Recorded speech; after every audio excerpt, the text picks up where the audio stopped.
আসসালামু আলাইকুম। ওয়ালাইকুম আসসালাম। ভালো আছেন? আলহামদুলিল্লাহ। কখন করে আসছেন? সকালবেলা আইছে। কিছু খাইছেন? না বাবা কিছু খাইনি, খুব খিদা লাগছে আমার। খাবার আনলাম যে খাবেন? আলহামদুলিল্লাহ আমি খাবো। আচ্ছা আমি নিয়ে আসছি। আচ্ছা ঠিক আছে। এটা আমার এটা। এই যে ভাত নিয়ে আসছি।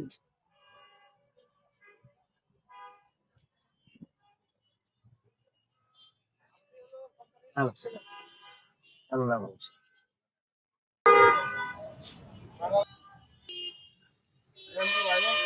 শুকুর আলহামদুলিল্লাহ। আল্লাহ তাআলা আপনার অনেক সুখে রাখুক। বাচ্চা কাচ্চা ছেলে মেয়ে আপনার পরিবার যেন সুস্থ থাকে, আমাদের মতন যেন এইরকম না হয়, রাস্তা পথে যেন মানুষের পায়ের তলে তলে ঘোরা লাগে না।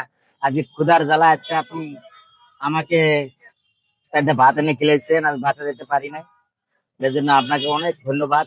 আমি দোয়া করি আপনি আমার জন্য দোয়া করবেন, আমি যেন এরকম যেন আমার অসহায় মানুষের পাশে যেন থাকতে পারি। আলহামদুলিল্লাহ আমি দোয়া করি তার জন্য।